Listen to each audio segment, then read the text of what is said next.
What the project manager responsibilities? Obviously the work, the resources, the scope and schedule. We'll talk about scope in a bit. Changes is probably the biggest deal. We know there are going to be changes.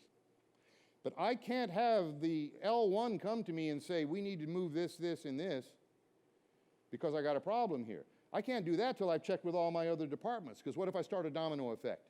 I fixed a problem for lighting and now the sound is in the screens.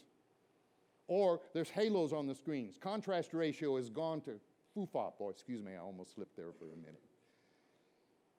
One thing you do can often domino. So it's the project manager's or the production manager's job to step back and go, how will this affect the other departments? And L1, wait till I can get the A1 and the V1 here. Let's talk for 10 minutes. And make sure that in our zeal to do something better, we don't screw up another department. How about when you have other vendors? What if you have a set company coming in? You have nothing to do with the set. And suddenly they want you to be moving things. My screen's there, set's got to go there. Tough. The clock is ticking. We don't have time for this. We should have checked into this beforehand. It's much worse when you have 5 different staging companies in the same room, because each one of them has their own goals. And the idea is the client should see a seamless integration of all of us. They don't always get the opportunity to do that. And finally, motivating the crew. How do you keep your crew going? Heck, we used to walk around with vitamins every morning, trying to keep the crew alive, bring in a hot meal. I don't care if the client's paying for it or not. I would often pay for it, or the company would, and say, these guys have been cooking. They've been 16-hour days, and today is show day. They're half dead already, and we haven't even started the show. So those are the things we step back and look, because it is the human factor. You can have the best equipment in the world, but if the crew is so exhausted they're missing cues, and the client sees it, what good did any of it do? None. The client may pay you, but they won't darken your door again. They won't come back. So that's why we're having to try and look at it from their standpoint. Project manager sometimes has to be a jerk. Somebody has to be, because there are different ways that technical people look at things and a project manager looks at them.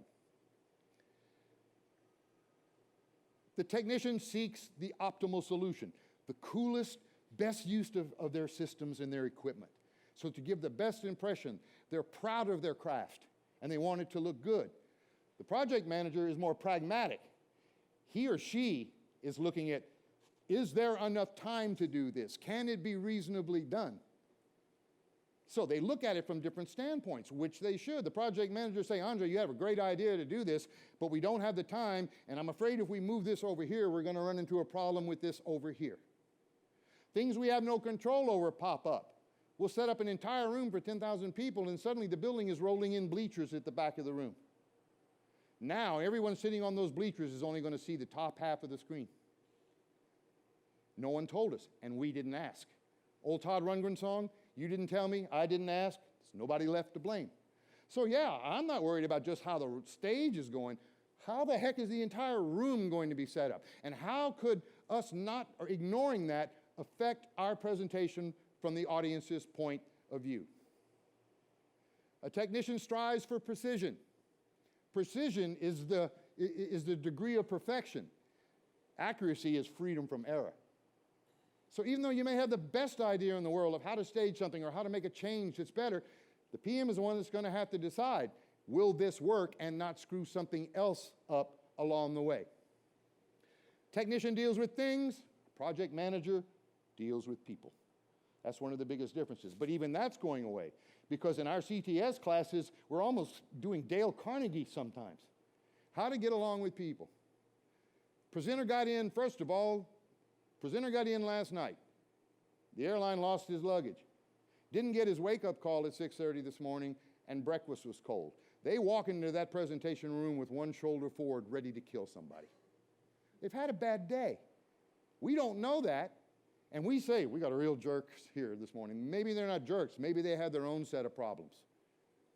And we have to stop and be as professional as we possibly can and help calm them down and guide them through it.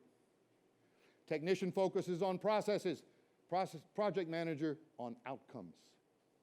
You need both sides. One side can't work without the other. You've got to have the technical proficiency and professionalism to run your department, but we have to keep in mind the bigger picture. And very oftentimes, and I used to be as guilty as anyone, I would narrow my focus down to my one little area and not look at anything else.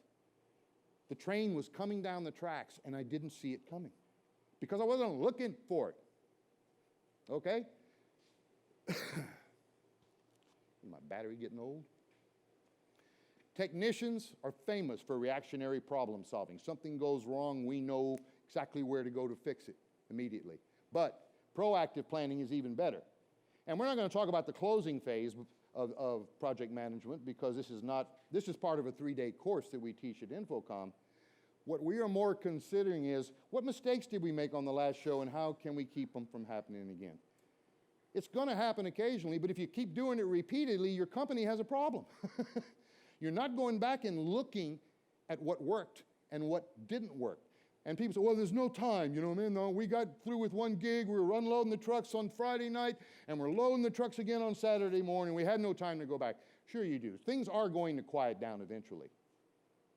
But that's what it takes for a company to remain strong. Technician works with immutable laws of physics.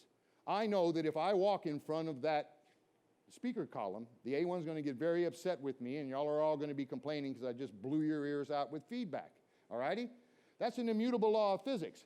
Situational rules is what a project manager works. One story is project manager, well, it's my story. When I was living in Chicago, project manager and I were standing, we were getting ready to walk into the ballroom of the Sheraton downtown Chicago. We peeked in the door and saw the clients screaming at each other. I mean, pointing fingers. It looked like the clients were about to get into a fight with each other. Different departments in the same company vying for the best position. And I said, we better get in there, or somebody's getting ready to hit. And the guy said, no, wait. I said, what do you mean, wait? Someone's getting ready to throw a punch. He said, wait, Andre. I said, what are you talking about? He said, the human animal normally cannot scream at the top of their lungs for more than 2 or 3 minutes before they run out of energy. He said, wait till they've calmed down, and then we're going to go in and save the day.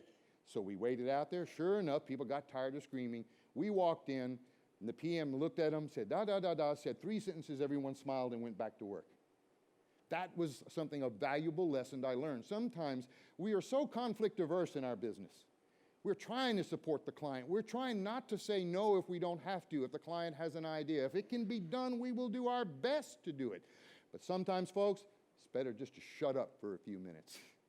Let it calm down, then go in and save the day. It just makes us look even better in the client's perception. And again, technician engineer succeeds individually. The project manager succeeds through others. The project manager is often in the background. He or she does not want to be in the foreground.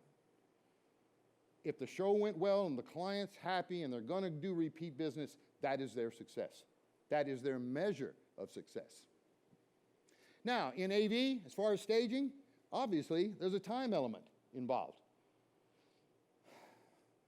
Many of you who've ever had to do shows, there's nothing worse than to find out that your show, and you find that on the last show day, and your meeting ends at 5 in the afternoon. It took you 8 hours to put the show in. It's going to take 4 to take it out.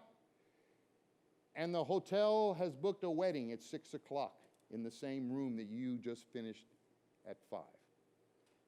Lack of prior planning. The building is not going to contact the staging company to say that. We have to find out from the client or the building. Is there anything going on that would keep us from our normal loadout? I want to know about this beforehand. Now, they may say, oh, yeah, we have booked another event in that room. All right, if I'm doing this during the preparation phase, I put that off on the client. And I say, we can get that room struck in an hour, but we're going to have to triple the crew to do it. Now the client has a choice. There's nothing worse than presenting them with that choice on site the last day. They will accuse us of not doing our job. We want to know in advance. What else is going on in that building? How long do we have the room? Did the client sell the room on a dark day?